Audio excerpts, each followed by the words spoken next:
So guys, finally Trump tariffs are here. We have been discussing about it for last 6 months. You might have read a lot of news articles. You might have a lot of podcasts, videos around this topic. Many people were saying that this is just a bluff. It's never gonna come. It has happened now. Okay, it is there. And unless he roll back them, as he has often done in past, okay, they are going to stay, at least for quite some time. And here we are trying to make sense of what has happened and how it can impact. There are some direct impacts, there are some indirect impacts. So let's see how it goes. So let's first look at direct impacts. Okay. So one thing is there. US is no longer a free market. Okay.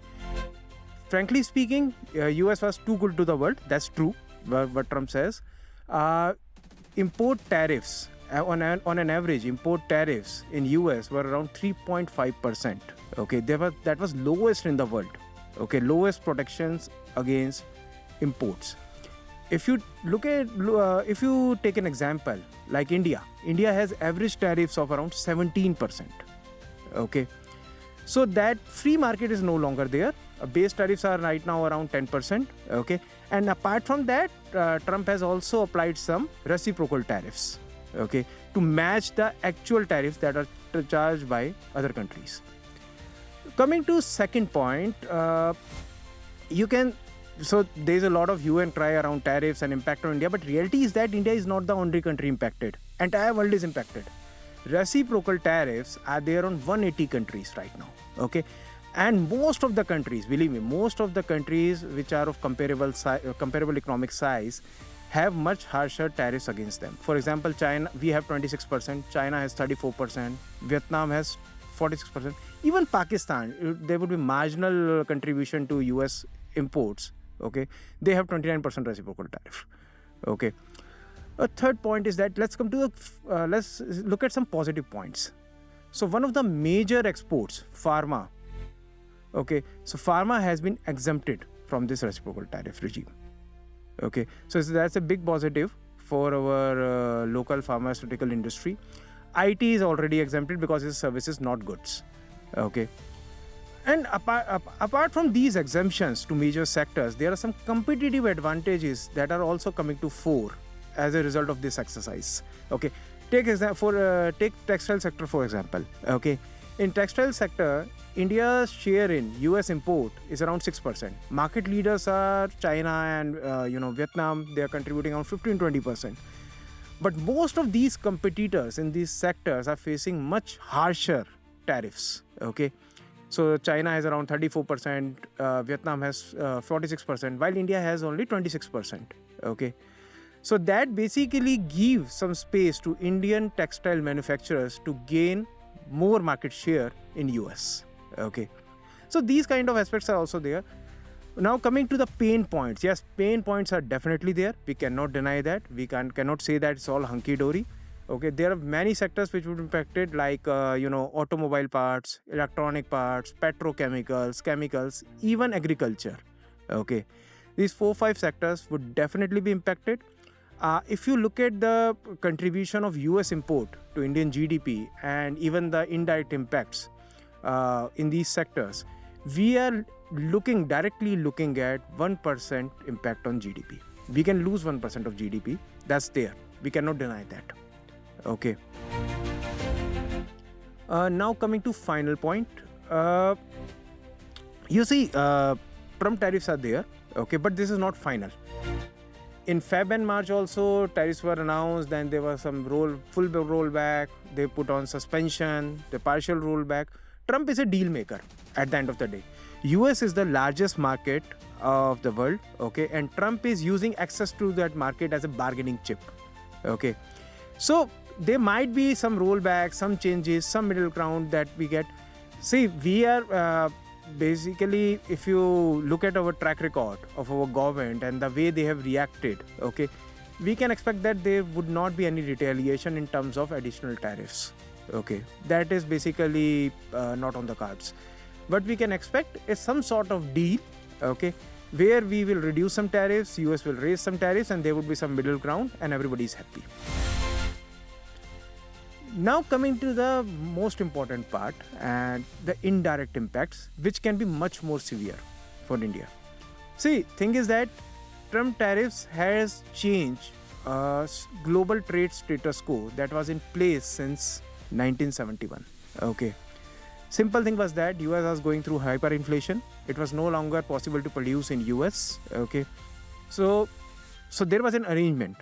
The other countries would produce goods and services. They will export it to US. US would buy them, print dollars and buy them. Okay. And with that money that these countries have got, they will buy US treasury bonds and return the money back to US in form of loan. Okay. And this is how global economy was functioning. Okay. So what we have seen is the massive rise in US debt over the years. Okay. It has literally doubled in last 10 years. And every year on an average, US was adding 2 to 3 trillion of debt to its books. Okay. So there was always a fear that there might be a scenario where US would never be able to return the money. Okay. Last year, interest payments alone crossed 1 trillion. So we are looking, if things had been going as they've been going on for last, we can say 54 years. Okay. US government, just to pay interest, US government would have to take the loan. Okay. So there was a realistic scenario that the loan that is given to US government, that is a black hole. Okay. And most of the lenders might never get money back. Okay. And there's been trend as well. China has slashed its treasury holdings by massive 50%. Okay. For last 10 months, the treasury holdings have been declining. Okay. So trend is already there. Okay. So US has just two options. Either they simply reduce imports. Okay.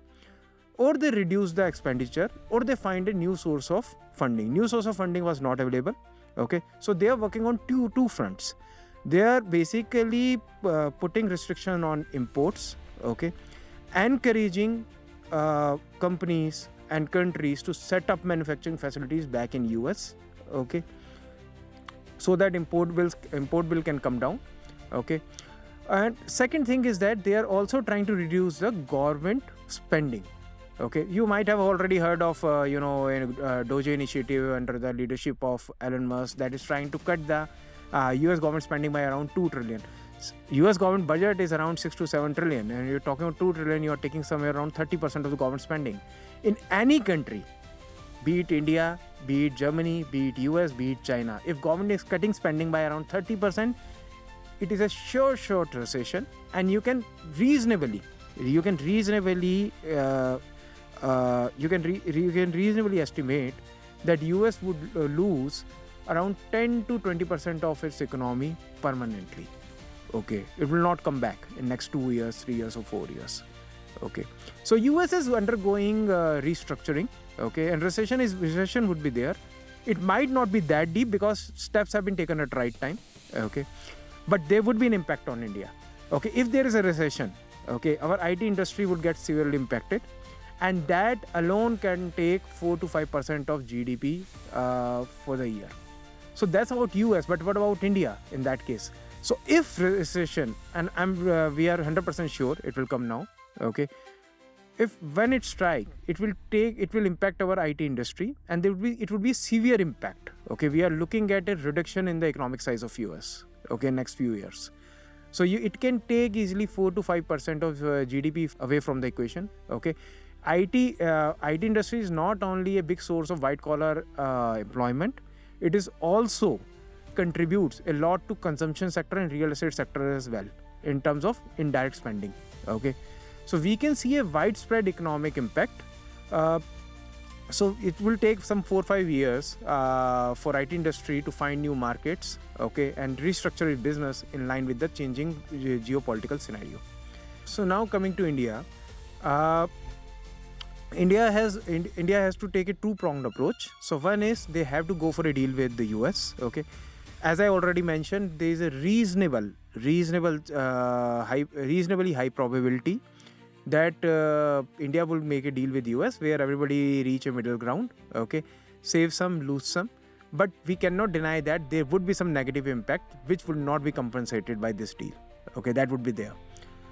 So to compensate that loss, India can actually leverage its demography and growth potential to attract other countries. Okay, you have to consider that most of the big economic powers, be it Japan, China, Germany, Gulf, they have been impacted much more than us by these reciprocal tariffs. They have practically lost access to their main market.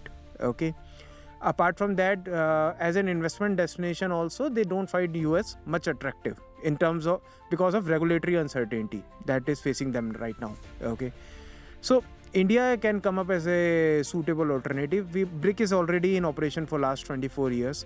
We have seen that some India-China talks on the same matter over the last 2 years. Okay, some relaxation was given to some, in some sectors to Chinese companies. Okay, in last few months. Okay, and that trend can now accelerate. Okay, so we can see some tight-knit trade blocks that would be formed in next 3-4 years. That can be formed in next 3-4 years. Okay, where there would be preferential treatment for the partners, and those trade blocks might be formed excluding US from the equation. So that's all about Trump tariffs. So announcements have come just few hours ago, and we got some time. We basically used last few hours to work out some scenarios, some analysis, so that we can present it to you. We cannot deny that over time some alternate scenarios might also come that might not have been covered in this video. But we would like to know what you guys think, how it will pan out, what are your views, and if there are any comments and feedback, please provide them in the comment box. Thank you for watching.